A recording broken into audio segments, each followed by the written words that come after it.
Ianareo izay voantso ho an'i Jesosy Kristy, malalan'Andriamanitra sady voantso masina. Ho aminareo anie ny fahasoavana sy ny fiadanana avy amin'Andriamanitra raintsika, Jesosy Kristy Tompo. Amen.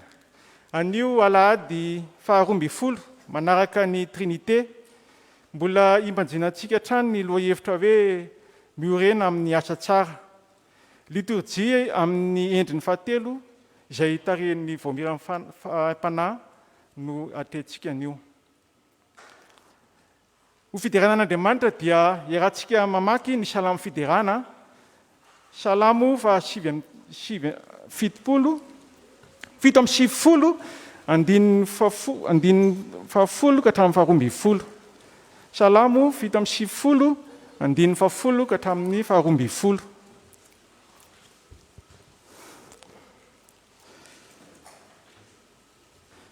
Hovakintsika izany amin'ny anaran'ny Tompo.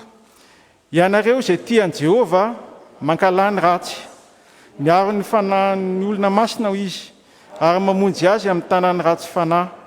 Ny fahazavana no voafafy ho an'ny marina, ary ny fifaliana ho an'ny mahitsy fo. Mifalia amin'i Jehovah ry olona marina, ary midera ny anarany masina. Amen.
Vavaka isika.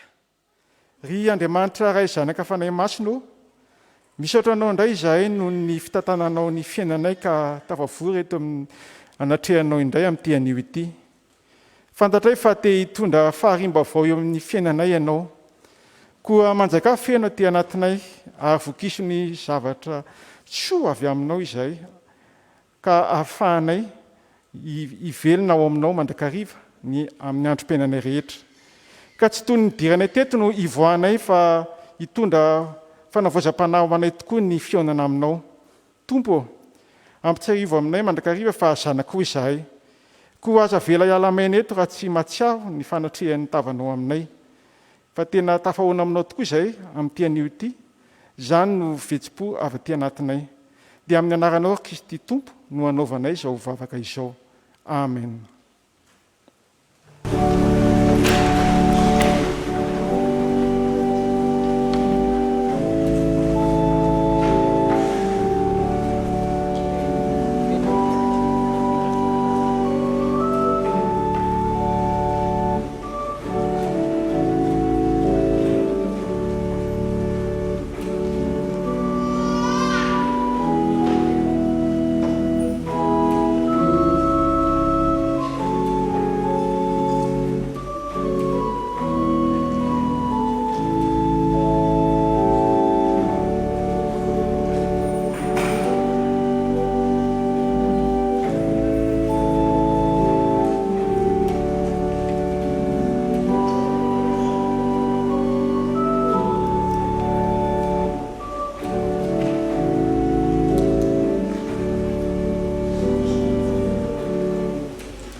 Filazantsara ny Sifatamatio toko fahadimy amby roapolo andininy faefapolo.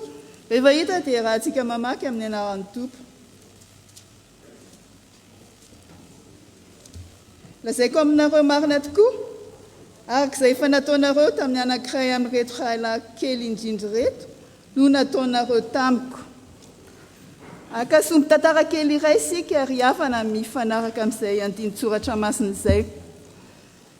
Nahita fahitana ray aman-dreny tany ambanivohitra fa ho avy ao am-piangonana hoy ny Jesosy. Nieleran'ny tanàna ilay vaovao malaza dia feno ny fiangonana ny alahady. Dia nasiana seza manokana mihitsy fa ny Jesosy tery aloha. Dia iny nisy ray aman-dreny ilay antitra niditra efa tara. Dia nisosasosa izy saika hipetraka teo amin'ilay seza voatokana fa noraran'ilay diakonina. Dia afaka fotoana kely indray dia nisy vavy antitra hafa indray tantanan'ny tanora saika mbola hipetraka amin'ilay seza voatokana fa nisakanan'ilay ray aman-dreny. Dia rehefa samaritaka teo zareo dia iny nisy zazalahy kely ratsiratsy fitafiana tafapetraka teo amin'ilay seza. Hoy ilay ray aman-dreny sady nigoropaka, mela tao ianao fa sezan'i Jesosy io dia lokony ny olona. Farana ihany ny fotoana fa tsy tonga Jesosy. Dia nahita fahitana indray ilay ray aman-dreny niresaka tamin'i Jesosy. Dia hoy izy tamin'i Jesosy, nahoana ianao no nandainga fa izay efa sasatra ny andro ianao nefa ianao tsy tonga. Dia hoy Jesosy, efa tonga teo aho fa nosakananareo, noraranareo ary noroahinareo mihitsy ara rehefa tafapetraka. Dia hoy ilay ray aman-dreny, tsy mba izaho mihitsy nanao an'izany Tompo. Dia hoy Jesosy, ilay lahy antitra indray ka izaho iny e. Ilay vavy antitra mbola izaho koa iny. Ilay zazakely, ilay zazalahy kely, izaho ihany iny. Dia sanganehana ilay ray aman-dreny sady diso fanantenana satria tsy napoziny ilay izy. Deo raha antsika mamaky ilay tenin'Andriamanitra teo ry havana. Filazantsara ny Sifatan'i Matio toko fahadimy amby roapolo andininy faefapolo. Manao hoe amin'ny anaran'ny Tompo. Lazaiko aminareo marina tokoa arak'izay efa nataonareo tamin'ny anankiray amin'ireo rahalahy kely indrindra ireo no nataonareo tamiko. Iaraka mitsangana ny fianakaviam-ben'ny sekoly lahady, ny ray aman-dreny, ny mpianatra, ny sakaiza. Ataontsika eo am-pitsanganana ny hira fa 1:700 ny andininy faharoa. Dia tsy hipetraka tsika raha tsy vita mivavaka.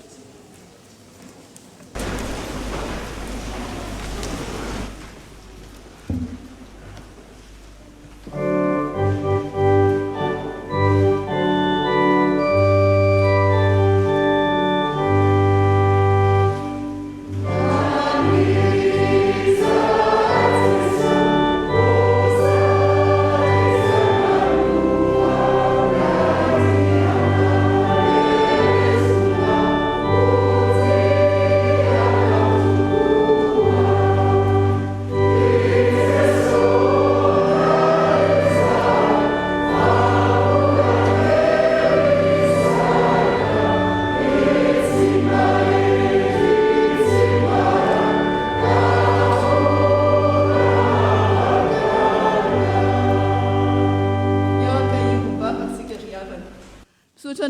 tompo fa mbola nomenao tompony androm-pahavelomana ka afaka mizara hafatra fa miteninao.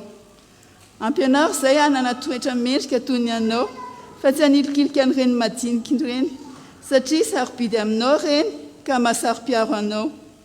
Mbola anaty fotoana fialan-tsasatra reto mpianatra reto fa enganeky tsy hiala-tsasatra ny fifandraisany aminao tompo fa hiaina ny teninao. Dia tononona amin'ny anaranao izany mivavaka izany. Amen.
Tonga amin'ny fankalazana ny tenin'Andriamanitra isika ankehitriny ry havana.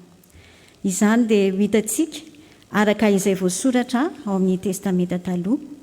Mika 9 vakiana manomboka eo amin'ny 9 ka hatramin'ny 9. Mika 9 9 ka hatramin'ny 9. Hotohizana ao amin'ny filazantsara nosoratan'i Marka 2:20 ny 1:7 ka hatramin'ny 7. Ary hofaranana ao amin'ny epistily ho an'ny Filipianina. Filipianina 1 ny 1:20. Filipianina 1 ny 1:1 ka hatramin'ny 2:20. Rehefa hitantsika izany dia hiara hivavaka isika. Amaky ny teninao izay ankehitriny ry Andriamanitra rainay. Fotoana mamy izay andraisanay indray vatsim-panahy, teny fiainana izay mitondra fampahirezana sy fanantenana hiatrehanay ny tombonandro rehetra atolotra ao anay indray. Tsy handalo foana amin'ny sofinay ane izay teny rehetra renay eto anio, fa hiasa mikery aminay tsirairay avy ka molavola ny fo sy ny saina mampanahanay mba handraketanay ao am-ponay ny teninao, ho tena fanilo ny tongotray sy ho fanazavana ny lalanay tokoa, ka andehananay araka ny sitraponao sy hanaovanay asa tsara mendrika ho anao. Ko raha hovakiana ny teny ary ho ampitaina ny hafatra avy amin'ny teny hovakiana, dia aoka ny fanahinao masina no ameno anay rehetra vory eto, ka na ny amaky ny teny na ny ampita ny hafatra na ireo rehetra izay miaino izany dia samy asahan'ny fanahinao avokoa, hiariarian'ny sitraponao tianao ampitaina aminay indray amin'ny tian'io ity, ka dia samy handray fiainana be avy aminao izahay vahoakanao vory manatrika eto. Koa dia mitenena ray io fa vonona iaino anao zahay, amin'ny anaran'i Jesosy. Amen. Mika. Inona no endriko manantona an' Jehovah sy miondrika eo anatrehan'Andriamanitra izay any amin'ny avo? Anantona azy mitondra fanatitra dorana sy ny ombilahikely iray taona va aho? Ho sitraky Jehovah va ny ondrilahy arivoarivo na ny renirano diloilo iray alina? Hanolotra ny ilay matohako noho ny fahadsoko va aho, na ny ateraky ny kiboko noho ny fahotan'ny fanaiko? Ry olombelona, efa naseho anao izay tsara sy izay ilain'i Jehovah aminao, dia izao ihany: ny hanao ny marina sy ny ho tia famindram-po, ary ny anaraka an'Andriamanitra amin'ny fanetretena. Amen.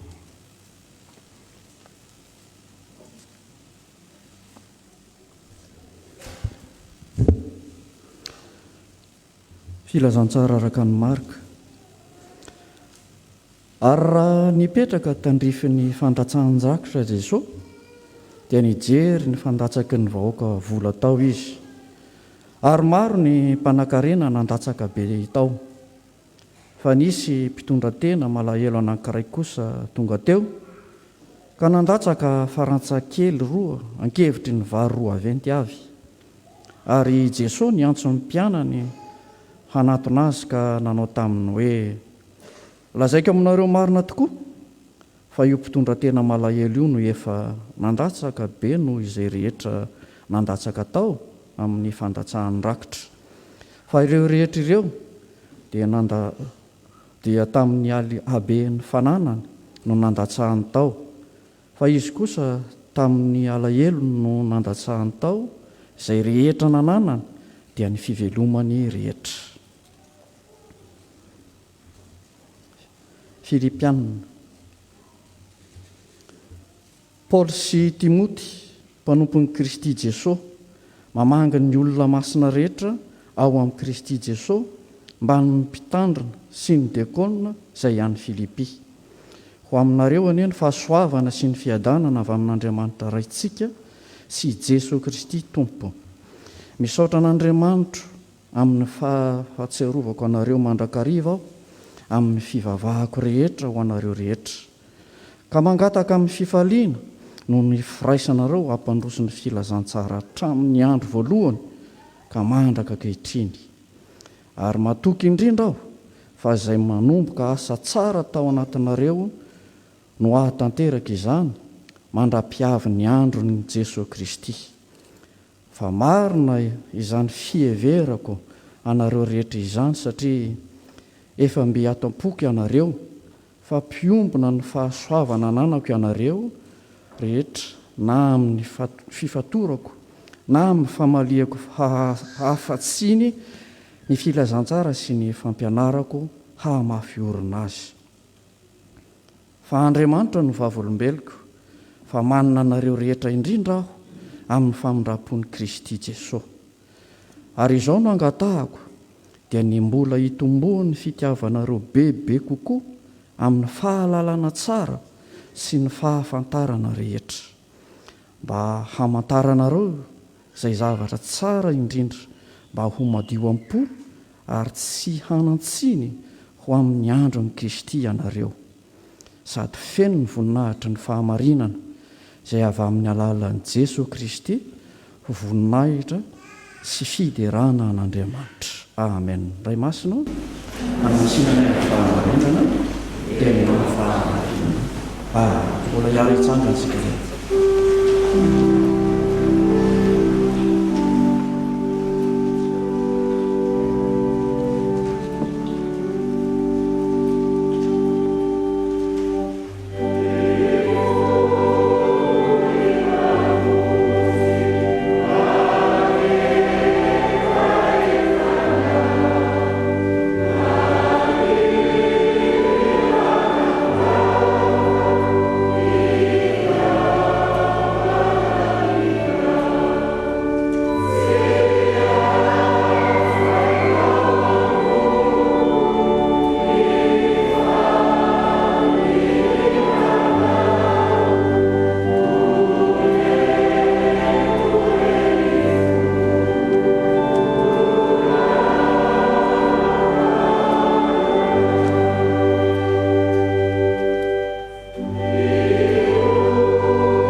nareo anery fiangonana malala ny fahasoavana sy ny fiadanana avy amin'Andriamanitra raintsika sy Jesosy Kristy tompontsika.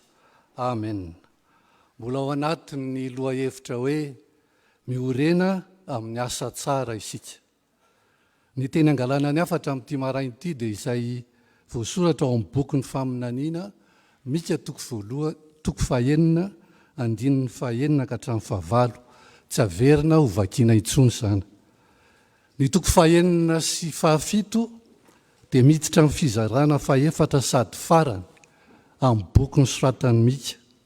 Ireo toko ireo dia mirakitra ny fiarovanaN'Andriamanitra ny vahoakany, hitondra azy ho amin'ny fanafahana rehefa manaiky sy manaraka ny didiny. Raha dika sy jerena tsotra dia tahaka n'ireo mpitsara mpanao famitorana eny amin'ny tribonaly izay miandry valy teny mahafa-po azony manafaka ny voapanga, ka ny famalian'ny marina amin'ny fahotana hiampangana azy no mety manafaka azy amin'izany. Mety tsy fanaraka amin'izany anefa no miseho raha ny eto ambonin'ny tany ny jerena.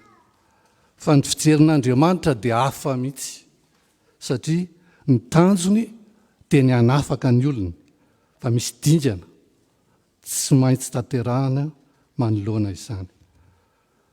Valy teny ho an'ny zanak'Israely te hibebaka izao faminaniana izao, ny amin'ny asa tsara nandrasan'Andriamanitra taminy, nefa tsy tantaratra teo amin'izy ireo, ka dia nolavin'Andriamanitra.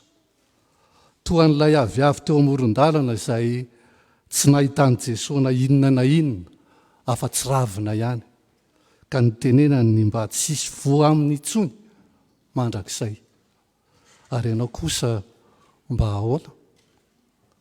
Andriamanitra dia manome mandrakariva ny torolalana ny amin'izay tanjona tiany atongavana, teny ananana feritreretana madio, ankahala ny fahotana, hibebaka, ampitoetra ny fahalalana marina sy ny famindrapo eo ambany fitarihan'ny fanahy masin'Andriamanitra. Ary izany no hitondrana amintsika ny afatra amin'izao marain'izao. Azo omena ny loha hevitra hoe izao perikopy izao, ny fivavahana marina dia mifamatotra amin'ny fiainana feno fahamasinana. Ny fivavahana marina dia mifamatotra amin'ny fiainana feno fahamasinana. Zavatra telo no andeha hitarafana izany. Voalohany, fanekenan'Andriamanitra sy ny fahamasinany. Fanekenan'Andriamanitra sy ny fahamasinany. Ny andininy fahenina dia milaza ny etaetan'ireo vahoaka te hanatona an'Andriamanitra nefa sahira-kevitra ny amin'izay fomba entina hiatrehana izany. Hitantsika raha vakiana ny andininy fahenina io manao hoe inona no entiko manatona an' Jehovah sy miondrika ao anatrehan'Andriamanitra izay any amin'ny avo, anatona azy mitondra fanatitra dorana sy ny omby-lahy kely iray taona va aho. Izany dia fanenenana noho ny tsy famendrehana manoloana ny fahamasinan'Andriamanitra, menatra noho ny tsy fanarahana ny didiny, ka manontany tenany amin'ny fomba sy ny hevitra mety hazona manatona azy. Lesona ho an'ny olona mandika ny didin'Andriamanitra izao, satria sahirana ny fanatrika amin'Andriamanitra. Isika miaina amin'izao toetrandro ankehitriny izao, amin'izao andro ny fandrosoana, fanatontoloana izao, mba ahoana? Inona no fiantsaikany izany eo amin'ny fiainantsika? Satria dia ny zava-misy ankehitriny dia toa miroso makany amin'ny fandikana ny fitsipika sy ny didin'Andriamanitra avokoa. Misy fanerena ankolaka, eny mety mivatana mihitsy aza eo amin'ny fanapahan-kevitra na ny lalàna tokony firenena iray. Mahatsiaro voageja sy voasarika hanaraka ny fanaon'izao tontolo izao ve isika? Hitantaratra ny fihetsika sy ny ataonao ve? ny mahampanaradian'ny Kristy anao. Isan'alady dia tononona mandrakariva ny famelan-keloka omen'Andriamanitra, omeny aisy anao ao anatin'ny fanompo-fivavahana. Inona ny tsapanao sady miainao mpahazarana ihany. Ny réaction logique instantanée, ny olona mahazo famotsora-keloka dia mipololotra avy ao anatiny, avy ao am-pony, ny hafaliana, maneo hita maso ny fahafahampony, dia gaga isika. Fa toa tsy dia hita misy fiantsaikany loatra eo amintsika fiangonana protestanta izany. Any amin'ireo lazaina fa fiangonana zandriny dia hitanao ny fahanehoany ampahabe maso, ny hafaliany. Tsy midika akory izany hoe andeha koa isika iorakoraka sy andia atao am-piangonana, fa mba aiza kosa re lay tara-pifaliana hovalina izany fitiavan'Andriamanitra aisianao izany. Tsy hita hoe mafana na mangatsiaka. Inona no entiko? Entinao manatona an'Andriamanitra anehoako, anehoanao ny fankasitrahana azy. Ny tena zava-doza eo amin'ny fiainantsika zanak'olombelona dia isika tsy mety manaika ny fahadisoantsika loatra. Manamary tena mandrakariva. Tena fomba ny olombelona mihitsy io. Ary izao te hiteny fa raiky tapisaka amin'ny fiainany mihitsy ny fanamarina tena. Tsy mety diso izany mihitsy mahita valy foana, manakavaly, manakolazaina. Ny fanankenan'Andriamanitra dia ny fiantohana tanteraka amin'ny fo, saina, fanahy, amin'ny vavaka izay atao. Ny fiasan'ny vavaky ny marina dia mahery indrindra. Jakoba 5:5-10. Rehefa niaity ny fahambonian'Andriamanitra sy ny fahamasinany, reto zanak'Israely reto dia mipetraka indray ny fanontaniana amin'ny 5 manao hoe: ho sitraky Jehova va ny ondry lahy rivorivo, na renirano diloilo iray lalina, hanolotra ny lahy matohako noho ny fahatsoko va aho, na ny ateraky ny kiboko noho ny fahotan'ny fanahiko. Efa fomba fanao teo amin'ny zanak'Israely ny manao fanatitra dorana na biby tsy misy kilema noho ny fahatsapana ny eloka vita izay mampisaraka azy tamin'Andriamanitra. Ny fiovampo ny vokatry ny fanekena fa tsy mendrika manoloana izany fahamasinan'Andriamanitra izany.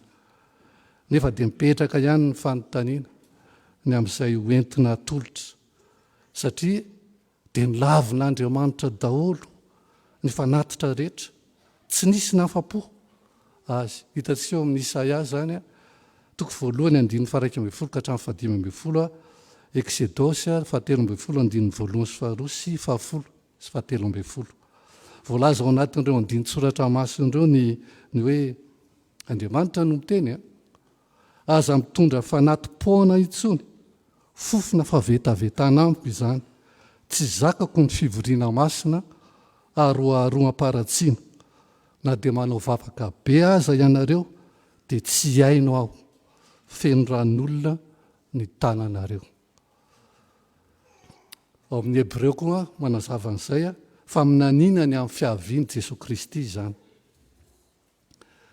Tsy ankasitrahany izay mety ho fanomezana omen'ny olona azy, satria tsy amin'ny fahafoizana fa toa misy hevitra ambadika mandrakariva. Jesosy Kristy dia nahafoy ny ainy teo amin'ny hazo fijaliana ho famonjena azy sy anao.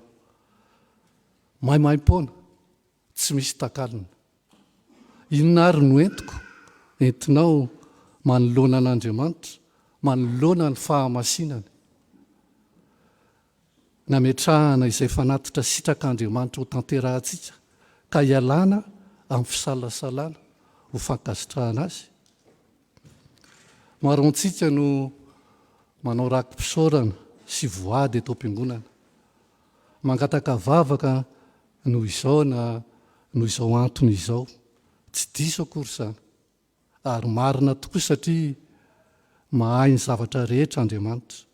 Fa ny fanontaniana dia ny hoe mifanaraka amin'ny sitrapon'Andriamanitra ve ny fangatahana izay atao? Ary eo indrindra no mila mitandrina ny kristianina, satria sao dia tonga ao an-tsaina sy ao am-pony hoe raha tsy manao izao aho na izao dia sao dia ho tezitra amiko Andriamanitra, ka aleo mandray anjara ihany, aleo manao ihany.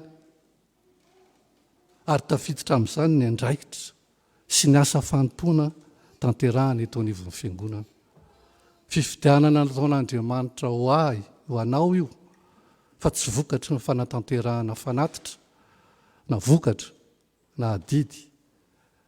Ny toeram-boninahitra, tsy toeram-boninahitra akory. Averina foana izany mba hialana amin'ny fakapanahy manodidina izany. Mila miezaka hatrany ny mpino mba hanana izany fiainana feno fahamasinana izany eo am-panatanterahana ny andraikitra izay nomena azy.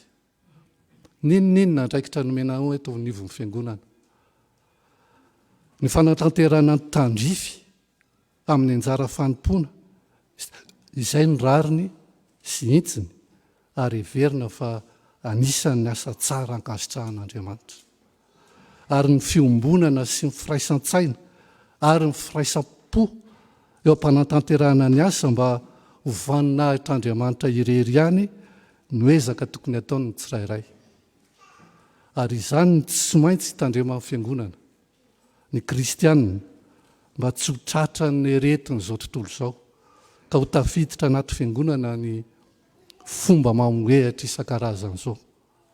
Fantatsika tsara ny tantara nahatonga an'i Jesosy nandroaka ireo mpanao afera maro mpitady tombontsoa tao amin'ny tempolo tao Jerosalema tamin'ny fotoan'androny, satria dia tafiditra tao tokoa ny fahalovana mety ny fiarahamonina tamin'izany. Fantatr'Andriamanitra loatra ny toetry ny zanak'olombelona ny amin'ny fietsehetsehana sy ny fisehoana ivelany fotsiny ihany. Ny filazantsara amin'ny marika vao mivakitsika teo dia manambara ny amin'ilay mpitondra tena na fohy ny fananany rehetra. Voalaza ary fa ny fivelomany mihitsy no narotsany tao, fa ny sasany kosa mba ahoana hoy ny voalaza? Tamin'ny ebean'ny fananany no nandatsahany tao. Takosom-bolamena mamiratra jerena hoy ny fitentsika malagasy. Tsy misy takona tsy ho hitan'Andriamanitra, tsy misy miafina amin'i Jesosy ny ao anatintsika ao na inona na inona. Fantany tao am-ponin'ireo vahoaka tonga nanao ny fanatitra ireo. Izao ianao no tiano azy, ny fahafozantsika ny tenantsika, ny mahantsika mihitsy manontolo ho azy no ankasitrahany saina, vatana, fanahy. Ianao ry tomposoa izay rehetra nananay, ny arena vola koa taminao Jehovah ray. Raiso reo anao fanatitsitrakao, indro tompo raiso koa, tena fo fanahinay mba ho fiasana koa eo an-tananao zahay. Nezaka anana fahamasinana dia miainga amin'ny fialana amin'ny mety fanaovana zavatra noho ny fombafomba fanao, satria dia mitovy amin'ny tsy manao ihany na toy ny tsy misy manoloana ny sitrapon'Andriamanitra. Ny fanekena ny fahamasinan'Andriamanitra dia ny mibaboka, ny tsy fahamendrehana teo amin'ny lafim-piainana rehetra. Ary izany nidirantsika amin'ny hevitra faharoa dia izao: ny fivavahana marina dia mifamatotra amin'ny fiainana feno fahamasinana, miala amin'ny fitiavan-tena. Miala amin'ny fitiavan-tena.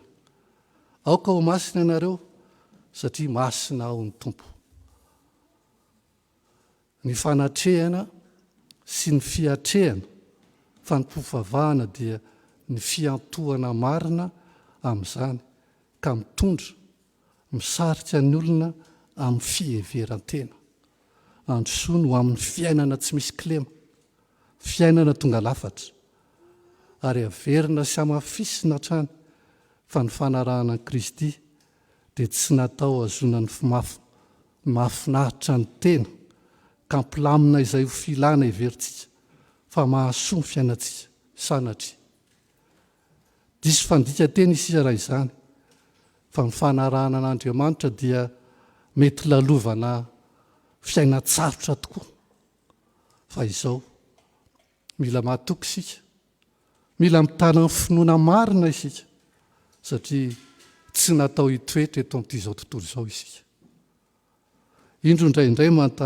Izaho indraindray manontany tena ny amin'ny filazana sasany hoe notahian'Andriamanitra izahay fa tsy maty fo amanaina tamin'iny loza iny, avotra tamin'iny valana retina iny, sy ny sisa sy ny sisa. Mihevitra ve isika izany fa tsy mitahian'Andriamanitra reny olona tratra ireny? Mila mandiny tena isika. Ny fibebahana dia vokatry ny fanekena fa mpanota ka azona miala amin'ny fiheveran-tena diso toerana. Azona famelan-keloka ka andeha amin'ny lalana marina sy mahitsy ankasitrahan'Andriamanitra dia ho tonga amiko sy aminao tokoa ilay fahamasinan'Andriamanitra. Ary izany no mitondra antsika amin'ny tapany fahatelo sady farany, ny fihavanana marina dia mifamatotra amin'ny fiainana feno fahamasinana ka manosika ny mpino ahatanteraka ny asa tsara rehetra, ka manosika ny mpino ahatanteraka ny asa tsara rehetra. Ary izany no antso atao amintsika ankehitriny eo amin'ny 9:5 manao hoe amin'ny aran-tompo, ry olombelona efa naseho anao izay tsara sy izay ilain'i Jehovah aminao dia izao ihany, ny hanao ny marina sy ny ho tia famindrapo ary ny hanaraka an'Andriamanitra amin'ny fanetretena. Tena ho tanterako sy ho tanterako tokoa izany raha miaina marina ny sitrapon'Andriamanitra isika. Io ny vokatra andrasana miainja avy amin'ny fivavahana marina, amin'ny fanakinana ny fiainana amin'i Jesosy Kristy. Ary mika eto dia mametraka mazava ny fitsipitondran-tena, mendrika izany fanoloran-tena mpino izany. Voalaza teo ny hoe ny hanao ny marina. Mazava fa ny fahalalana sy ny fahendren'olombelona dia tsy mitondra ary tsy miteraka na inona inona eo amin'ny fiainam-panahiny, fa dia lasa fahazarana sy fitserana fotsiny ihany, fa tsy ao ilay fitiavana satria tsy avy amin'Andriamanitra. Tsy maintsy manao izay rariny isika, manao izay marina sy mahitsy amin'ny fifandraisantsika amin'ny hafa. Koa amin'izany na inona tianareo ataon'ny olona aminareo dia mba ataovy aminy kosa, fa izany ny lalàna sy mpaminany. Mateo 7:12. Zavatra faharoa voalaza eto dia tia famindrapo. Mila mifampitsimbona isika, mahafoy ho adiny mpiarabelona, mila izany.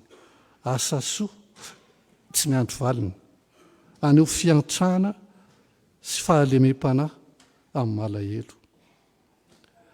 Ny tafika masina ataon'ny fiangonana ane tsy hoe fitaomana ny olona anatona an'Andriamanitra ihany, fa ny hijery sy hitondra koa izay mety ho fanampiana azo atao amin'izy ireny eo amin'ny fiainana andavanandrony. Mpanjino mandrakariva ny azo fijaliana. Zavatra fahatelo voalaza eto dia hoe mandeha ampanetretena, anetretena isan'andro sy hanaja fatratra ny sitrapon'Andriamanitra. Ny fiebebona sy ny fiheveran-tena ho zavatra dia mandeha any amin'ny fahaverezana. Andriamanitra manohitra mpiavonavina fa manome fahasoavana ho an'ny manetretena. Manetretena eo anatrehan'ny tompo dia hanandratra anareo izy. Jakoba 4:4 andininy fahenina sy fahafolo ary farany a dia izao raha mandinika ny fiainana ankehitriny sika mijery ny zava-misy eto amin'ny firenena dia tao manamarina ny teny eo amin'ny Amosa 5:5 ka hatramin'ny 4 manao hoe fa fantatro fa be ny elokareo ary fatratra ny fahotanareo mampahory ny marina sy mandray kolikoly ianareo ary mamadika ny malahelo eo am-bavahady koa izay manatsaina dia angina amin'izao andro izao fa andro mampahory izao ny tsara no tadiavo fa azany ratsy mba ho velona ianareo ka dia ombanareo Jehova Andriamanitry ny maro. Manana didy ny fiangonana, manana didy ny mpino tsirairay hiady amin'izany fahalovana menjady amin'ny firenena izany, anio firaisan-tsaina, fiombonam-piainana amin'ny sahirana.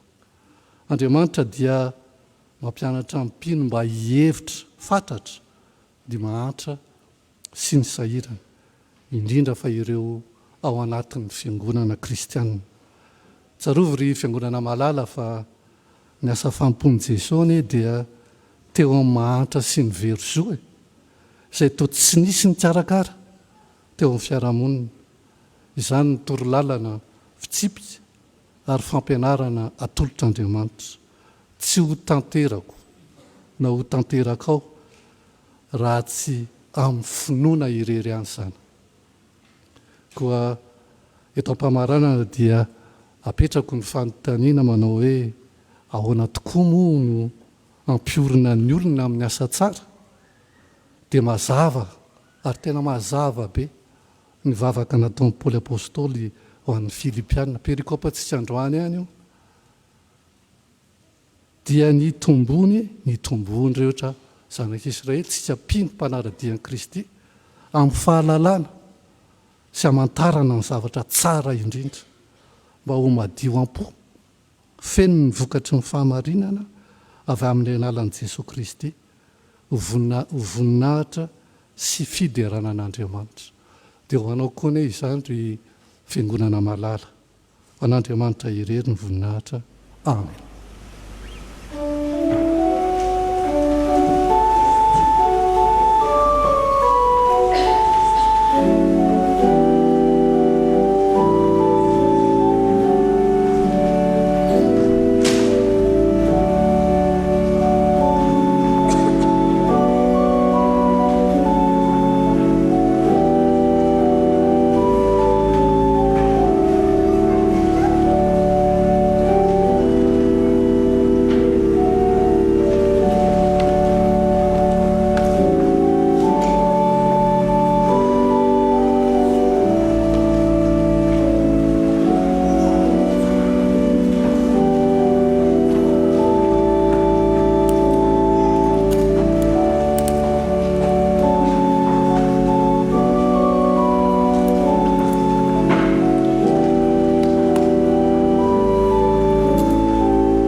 Havana malala tsy nahatantehaka ny sitrapon'Andriamanitra isika koa andeha hiaiky ny eloka sy fona eo anatrehany hivavaka isika.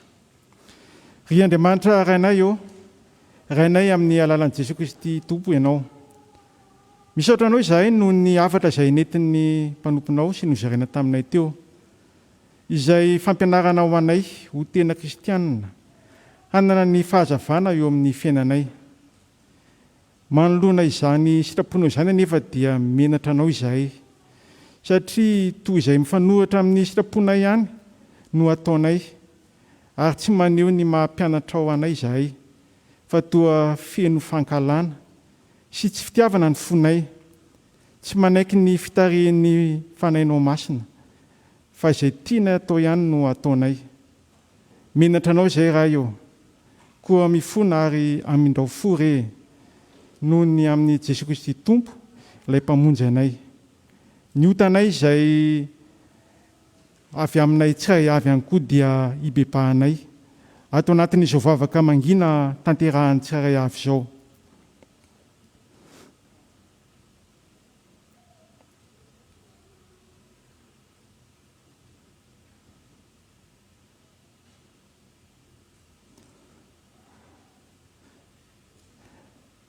raisy tompo ny vavaka mipololotra avatia amponay vonoy mba ho afa-keliko izahay. Amen.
Ho anao izay mibebaka marina tokoa ry havana, dia raiso amin'ny finoana sy ny fanantenana eo am-pitsanganana ny teny famelan-keliko atolotry ny tompo anao.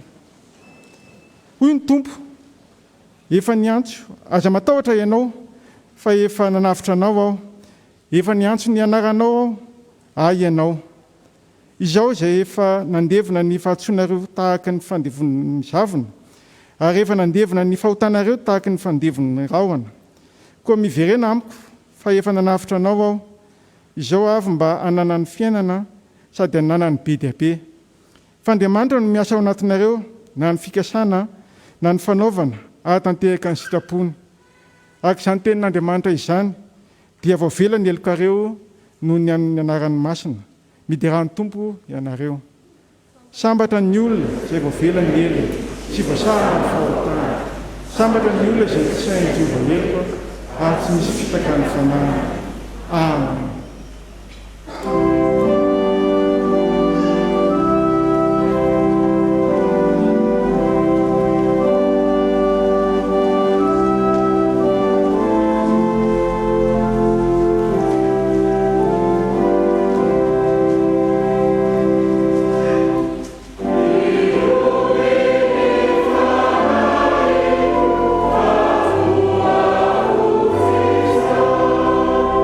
Yeah.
aoka isika hiaraka anaiky sy hanambarany fanekem-pinoana kristianina larana faefatra manao hoe manambara ny finoantsika an Jesy Kristy dia araka ny teny nataony teny Jaona Mpanambatiana hoe ino ny zanak'Andriamanitra sy nanesy tamin'ny fahatany zao tontolo zao, sy araka ny teny nataony André hoe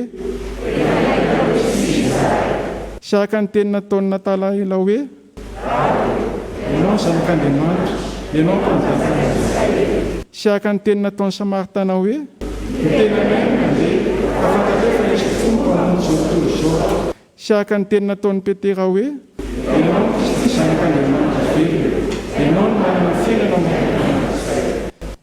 ary araka ny teny nataony Tomasy hoe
fa masina ny tempolin'Andriamanitra dia ianareo izany.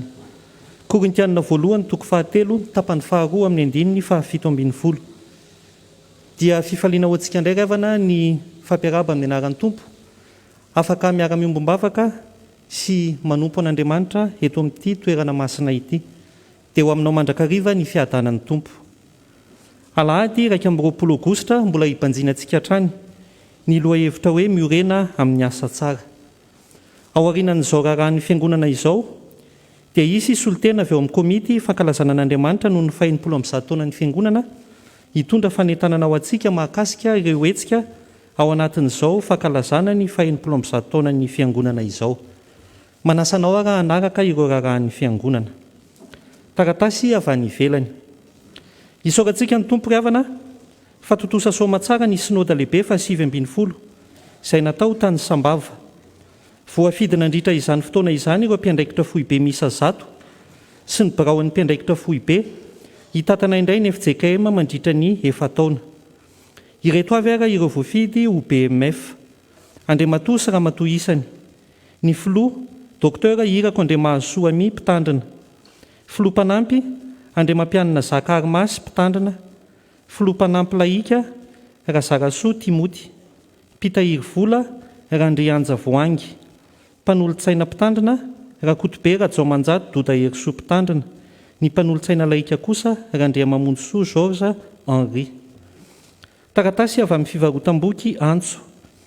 Ny trano fivarotam-boky FJKM Antso dia mampafantatra antsika ray aman-dreny mananjanaka mianatra fa misy ny fihenam-bidy ho an'izay tonga miantsena ao.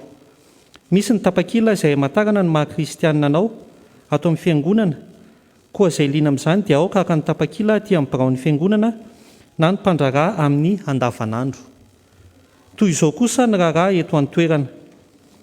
Ny voamiaran'ny aim-panahy no mandrindra sy manatanteraka izao fanompoam-pivavahana izao. Manatanteraka tafika masina any Ambohipiara ny solontenantsika izay notarihan'ny AFF nanomboka tamin'ny zoma lasa teo. trotrotsika ambavaka izy ireo amin'izany asa masina tanterahany izany. Ireo solotena tsikavina ny tanteraka ny tafika masina tany be voay kosa dia efa andalam-piverenana izy ankehitriny. Nirakitra an'io dia ho an'ny fiainan'ny fiangonana. Mianatra ny katekomenina ny tolakandro, ny lesona voalahatra amin'ny an'io ny kristianina andry ny fiangonana. Ireo fivorian'ny sampana mandritra ny herinandro kosa dia mitohy toy ny mahazatra. Toy izao kosa ny toetry ny vola tamin'ny herinandro. Ny rakitra sy ny voady 770 600 ariary, ny adidy 120 000 ariary.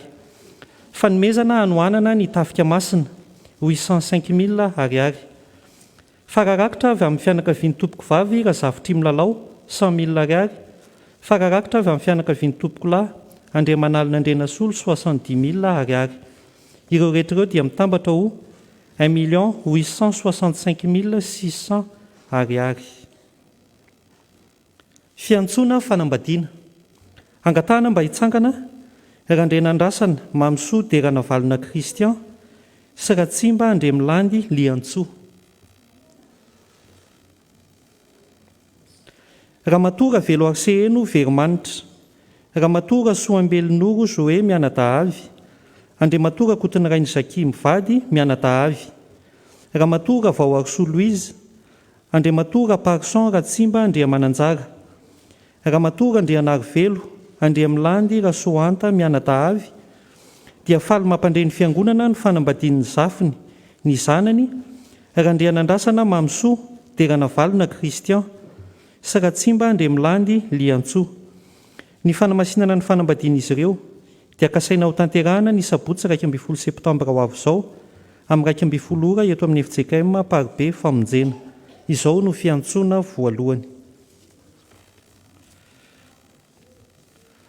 Filazana manjo ho an'ny mpitandrina mivady sy ny fiangonana FJKM Parbe Famonjena. Amin'ny finoana sy fanantenana ny fitsanganany tena maty no ampandrenesanay ianareo fa ny ava-malalanay Andriamanalina Andrianasolo dia natsonina ray ody any aminy tamin'ny alakamisy 7 aogositra lasa teo rehefa nivahiny 15 taona teto an-tany. Hoy ny vadiny Razanadra Harso Mariette, ny zanany Andry Harso fanantenana Lili mianadahavy ary ny fianakaviana manontolo. Ny nofiny dia nentina niala tao amin'ny tranony tao Parbe omaly sabotsy 20 aogositra. Nentina nanomezam-boninahitra an'Andriamanitra teto amin'ny FJKM Parbe Famonjena talohany nametrahana azy teny amin'ny fasan-drazany teny Maribiby Ambohitra Peto. Toy izao kosa ireo taratasy avy amin'ny sampana eto amin'ny fiangonana. Avy amin'ny komity fankalazana an'Andriamanitra no nofainy 70 taona. Toy izao manaraka izao indray ireo tsara hotadidy amin'ny fandaharam-potoana ny taom-pankalazana.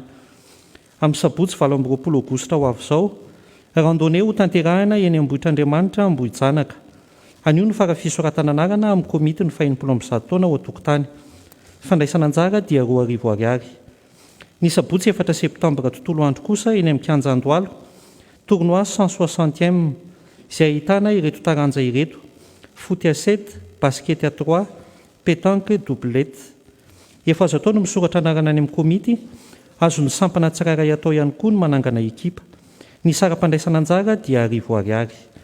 Ary farany riavana fiantsoana fivoriana, antsona ny komity ny fahenimpolo 10 taona, ivory amin'ny talata 14 aogositra ho avy izao amin'ny 9 ora eto amin'ny fiangonana.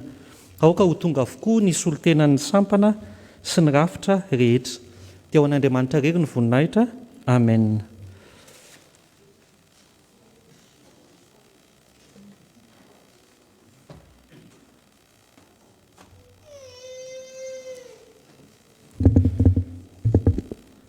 Fa masina ny tempolin'Andriamanitra dia ianareo izany.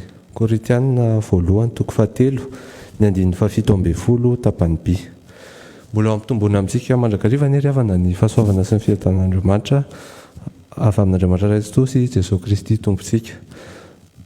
Fifaliana indray ho an'ny komity fahenimpolo 10 taona ny manentana antsika handray anjara mavitrika amin'ny ireto hetsika manaraka ireto izay karakarain'ny komity fahenimpolo 10 taona ny fiangonana.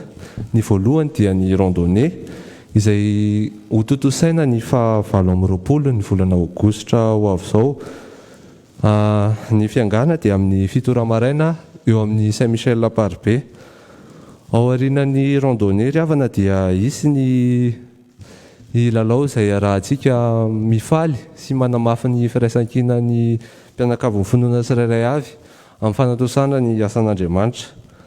Koa manelanelana an'izany dia isy ny sakafo izay hovarotana amin'ny vidiny mirary eny an-toerana. Koa ao karana isika samy vimbina fitaovam-pihinanana tsirairay avy mba hisorohana ny fifampikasohana. Ao arian'ny fanompoam-pivavahana ry havana dia entanina izay efa nisoratra anarana rehetra hanamafy ny fahatongavany amin'izany fotoana izany, ary anefa ihany koa ireo izay mbola tsy nanao izany ny sarana mpandraisana anjara. Ny manaraka dia ny tournoi 460 izay tanterahana ny fahaefatra ny volana septambra eo amin'ny Kianjan-Dohalo manomboka amin'ny 7 maraina. Ny taranja izay hifaninanana amin'izany dia ny foot à 7, basket à 3 ary ny pétanque. Ny mpandray anjara dia mandoa sara mpandraisana anjara arivo ariary, ary samy mivimbina ny sakafo sy vatsy izay hoentiny manatanteraka izany lalao izany, satria aharitra hatramin'ny hariva ny lalao. Koa manentana antsika rehetra azy, ny mpianakavy ny finoana, ny sampana ary ny sampanasa ho tonga amin'izany. Na manao baolina ianao na tsy manao baolina dia tongava manotrina sy manohana ny ekipantsika. Dia ho an'Andriamanitra irery ihany ny voninahitra. Amen.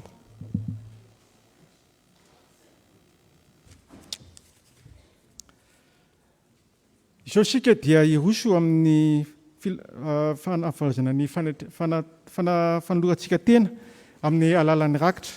Tsaroa fa izay mamiam-pifaliana no sitraka Andriamanitra.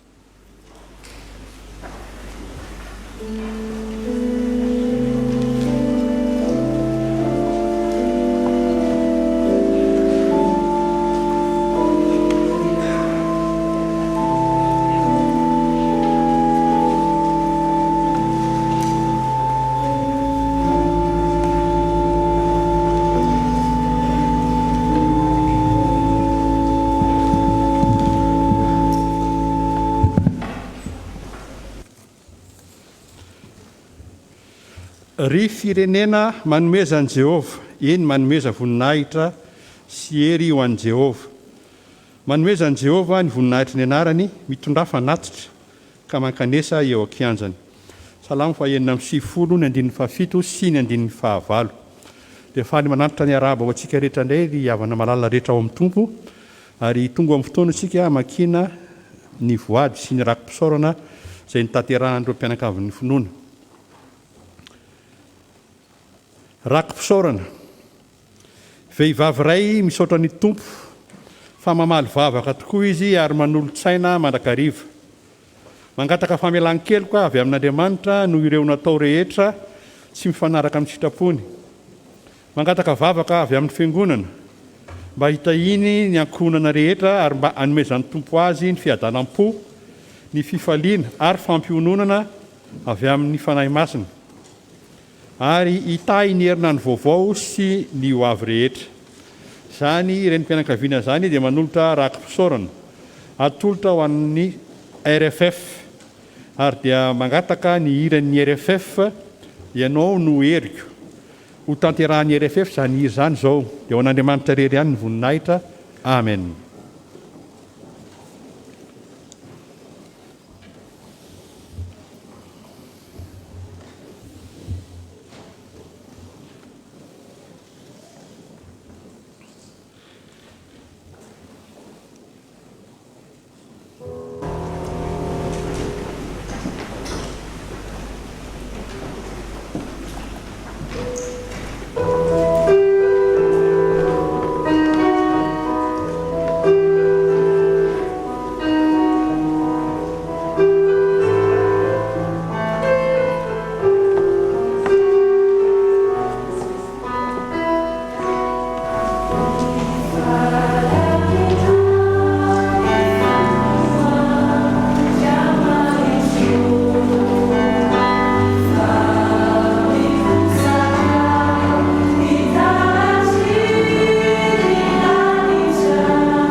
eo am-pitsangandana no naovantsika ny hira fanolorana ny rakotra.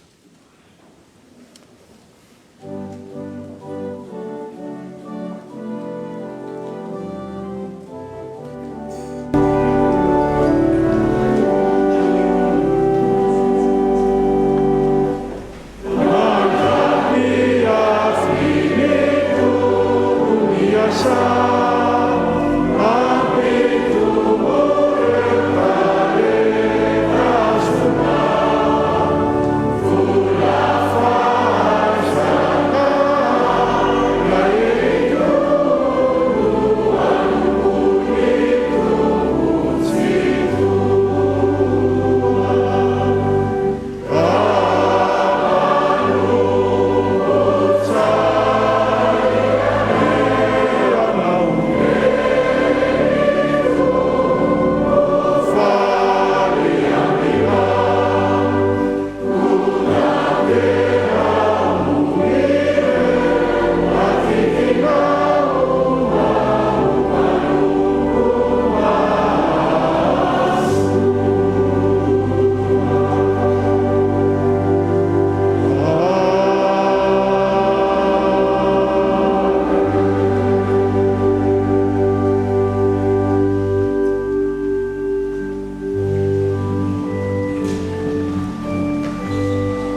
Ivavaka isika ry havana. Ry Andriamanitra rainay be fitiavanao, rainay amin'ny anaran'i Jesosy Kristy ianao. Ny teninao no mampianatra fa na inona tononona ny fivavahana raha mino izahay dia tahaka ny efa nandray mba ho azonay izay angatahinay. Koa mivavaka izahay ho mpankatoy ny teny, raha nampitaina taminay ny afatra teo, fa tsy fombafomba sy fisehoana ivelany no ilainao amin'ny fivavahana, fa ny fo tena ty ary manomeny rehetra avy aminay avy. Tompo, ndreto izahay fiangonana, vonina ny anatanteraka izany mba hirosonay amin'ny fahamasinana, ahafahanay manavao ny fanorantenanay mandrakariva ka iorina anaovanay ny asa tsara mba ho tanteraka ny sitraponao. Tompo, mivavaka ry izahay ho andreo mpendraikitra fobe voafidy, isaorana ny anaranao masina, fa raha nangataka teo anatrehanao izahay dia novalianao ny vavakay. Koa apetraka aminao ny birao mpendraikitra fobe sy ny filoha, ny mpitandrina irako Andriamasoami. Taio izy ireo aomby hikelaina fatratra amin'ny asanao. Taio ihany koa ny fiangonana FJKM rehetra, ny fitandrembana tsirairay izany, ny any amin'ny sinôda-paritany sy ny mpiandraikitra amin'izany, ny toby fifoazana rehetra manerana ny nosy, ireo sekoly FJKM, mba hisamy orina tsara izy ireo ary tsy hiova amin'ny finoana. Mivavaka izay Tompo ho andreo mpianakavy ny finoana izay mangatabavaka eto anatrehanao. Misaotra ny amin'ny fitahianao ka nahafahampanumponao nantanteraka rakim-pisaorana. Eninao Tompo ny ataka izay nataony teo anatrehanao, dia ny ahafahanao mamela ny elony rehetra, mpamindra fo ianao, miantra ny olonao ianao ka mamalia vavaka azy. Mametraka amin'ny fiainany ao ampelantananao hatrany izahay, ny amin'ny fitahiana ny ankohonany mba hanomezanao azy ireo fiadanana hatrany amin'ny hoaviny rehetra. Tompo, manonona koa eto anatrehanao ny fiangonana Parobe Famonjena. Tehirizo izahay andeha araky ny fanahy mba ho mahery lalandava amin'ny asa.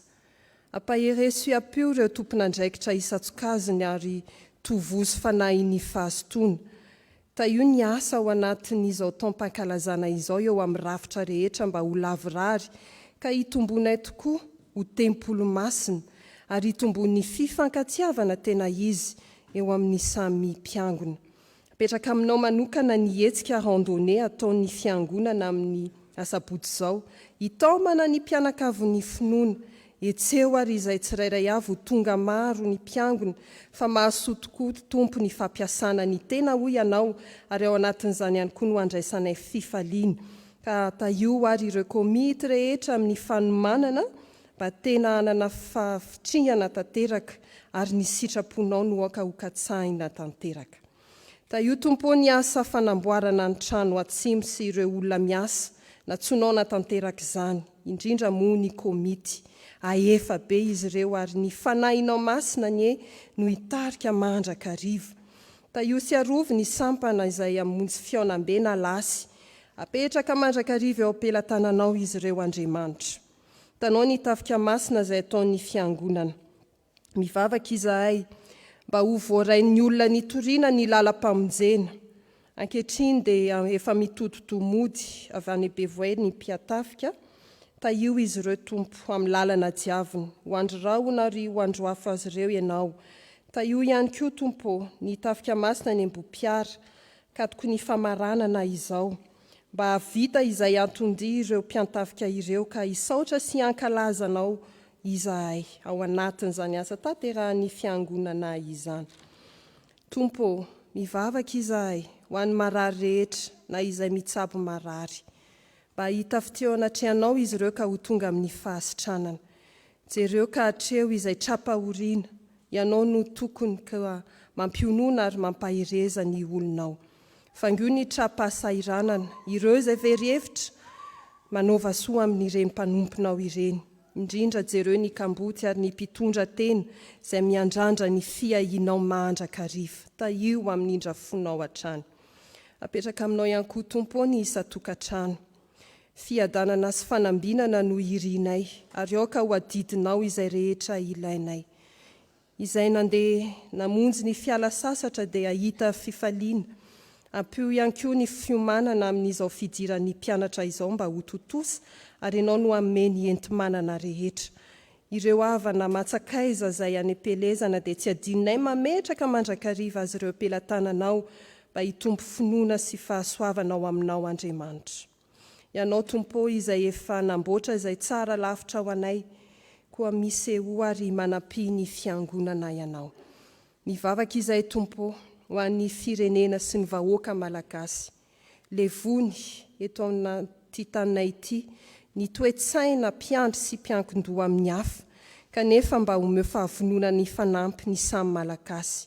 Ampio aronjeo araka ny famindraponao. Afao amin'izao arety mandringana izao, afao anatin'ny fahantrana ihany koa, ary apetrao eto, apanjaka eto ny fiadananao sy ny fahasambarana avy aminao Andriamanitra, raha to sitrakao izany.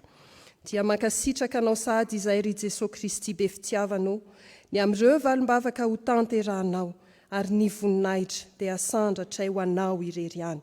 Izany vavaka izany dia sitraka indrindra no anakambana azy amin'ilay vavaka nampianarinao anay manao hoe: Rainay eo izay any an-danitra, ho amasinina ny anaranao, ho tonga ny fanjakanao, atao aneny sitraponao ety tany tahaka ny any an-danitra. Meo anay n'io izay anina sahaza ao anay, ary mamelany elokay, tahaka namelanay izay meloka taminay. Laiza mitondra anay mafakabana, manafanay lasy, anao fanjakany sy mery, ary voninahitra mandrakizay. Tonga amin'ny famahanana izao fotoana izao isika ry havana, ankasitrahana feno ny fiombonantsika, fandraisantsika anjara atao anatin'izany, ary isaorana ny Tompo ny amin'ny fanatrehana. Hitsangana isika fiangonana anatanteraka ny hira voalahatra manaraka.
amin'ny anarany tompo aoka isika ifampanjinika mpandroso ny fitiavana sy miasa tsara fandraposo fahamarinana no an'izay nanao asa tsara.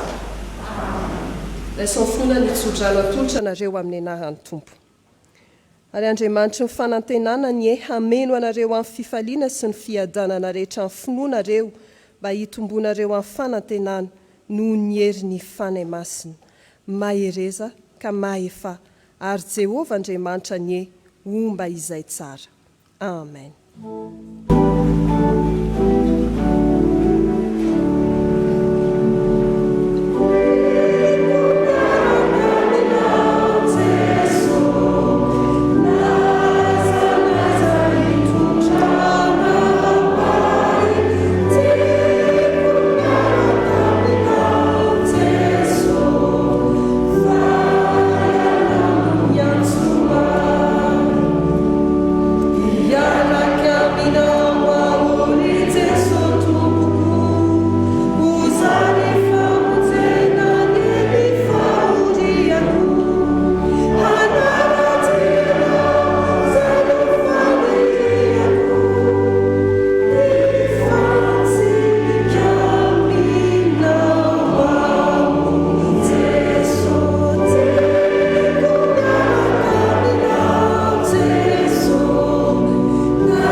Ny voninahitra dia ho an'Andriamanitra irery any amin'ny anarany ray sy ny zanaka ary ny fanay masina. Rary soantsika rehetra ry havana mandehana amin'ny fifalian'ny tompo manaraka ny fandamian'ny dekona isika amin'ny fivoarana